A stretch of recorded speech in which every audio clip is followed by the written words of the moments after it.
In Good Life Engine, the word engine means motor, so a thing that gives you power to move where you want to go to. And another meaning for the word engine is locomotive, as in the thing in front of a train that pulls it towards a destination. And life goals can be a locomotive. And today we will talk about setting the goals. Kalle, could you tell us why should we set goals? So if you set goals for your life, it gives you direction. So without goals, you drift or easily can end up drifting so that you kind of do random things and feel not so good about how your life is progressing. And could you tell how to set goals? So there are, of course, several ways of doing this, but I think one of the good ways is something that is known as grow. So you somehow come with basic ideas of goals that are important for you, and oftentimes this is an iterative development thing that you learn what goals are actually important to you, what are not. But after you have those, you need to have a kind of this realistic idea of where you are now. So you have a goal, you want to be here, currently you are here, and then you ideate or brainstorm options, several ways of getting from where you are now to your goals. And after that you choose what will you do, and after that process you will have this outcome goal where you want to be in the long term. Doesn't matter if you call it the objective goal or whatever you want to call it. And then you will have these smaller kind of process goals. What will you do in order to get there? And sometimes these are milestones, sometimes they're something different. So how would you start the process of actually setting goals? There is no right or wrong answer to do that. There are many different options, but first option would be to think about your dreams. We all have dreams, and it's quite pleasurable to think about that. And then from the dreams, you try to create your goals.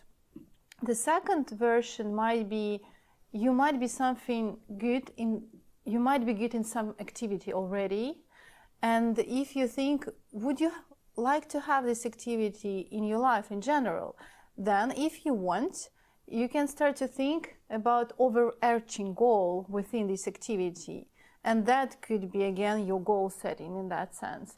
But the main important point here is not to be very rigid with your goals, because they might change along the way. And it's very important not to get into this guilty loop if you didn't reach exactly this exact goal you've been setting, but something around that. The great indicator that you actually choose the right goal would be this feeling of excitement that you experience even just by thinking about the goal you choose and by executing it. There is a very good saying that once we put our attention somewhere, like our brain is focused on something, then our energy starts to flow there. So it's also a good indicator that we are on the right direction. So Lidia, how do you reach the goal? How do you eat the elephant? You eat a bite at a time. So you take your big goal and you split it into the small actions that you need to take to reach this goal. And you can call it an action plan. And then you start to move within your action plan. But like with the goals, the action plan shouldn't be very rigid. It shouldn't be set in the rock, because again, the real life will come into play, and some of the things will not go as planned. Like that's why we call it a plan. Never a plan can be fulfilled in perfection and 100%. So in that sense, your plan should include flexibility, because otherwise you might start to feel bad by not reaching exactly the plan as you set. But if it will be flexible, so slowly or faster, you will reach your goals moving according to this plan. And Teddy, I know that you have your big goal. You're writing now your master thesis. Could you share how you actually do this? So the difficulty of writing the thesis is that when you stop writing it, when you're trying to pick it up and write again, it is very difficult. You spend so much time thinking about writing thesis. You spend so much time stressing about why am I not writing the thesis right now, and we spend all of that time And instead of doing the actual thesis, we just sit down and do nothing, or be very busy with the other stuff. So what I tried to do every day from 2 weeks ago was to sit down first thing in the morning. The moment I arrive in the university, sit down and write the thesis first. Just for an hour, not too long.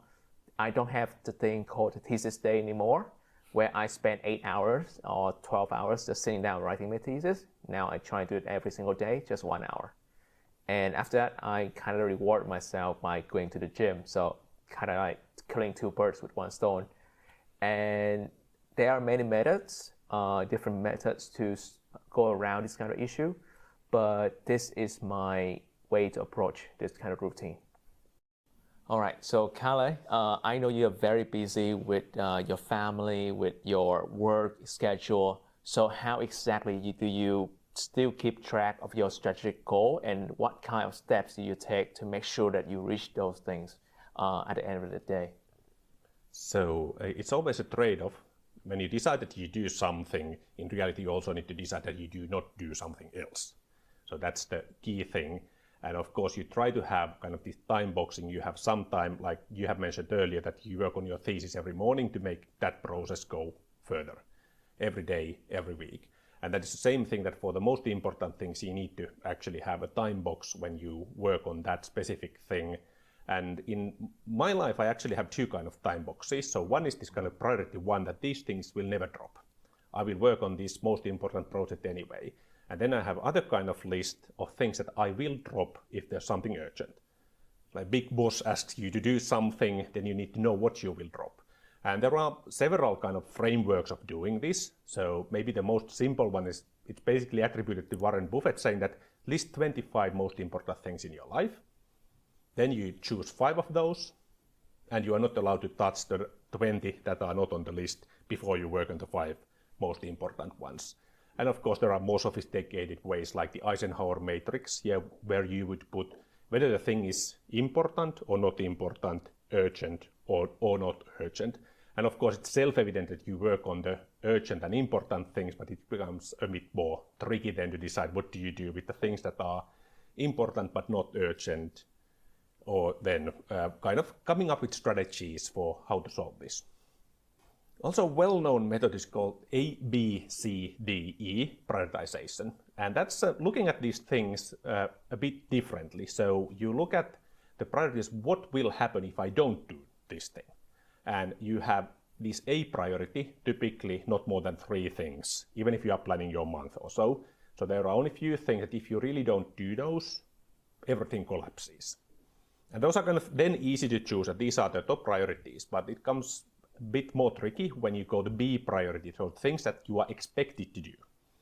But there won't be a big thing. Somebody gets angry, somebody gets disappointed, some project gets delayed if you don't do these things, but they are not your number 1 priority. They might not be your organization's number 1 priorities. So it feels bad not to do these things, but you can. And then C kind of priority are things that you might want to do. And okay, if you have time, you work on these. But the kind of magic of this thing is that you have D, delegate. So oftentimes you are not the right person to do a certain thing. There's somebody else who is better or who has more time to take care of a task. And then E, eliminate.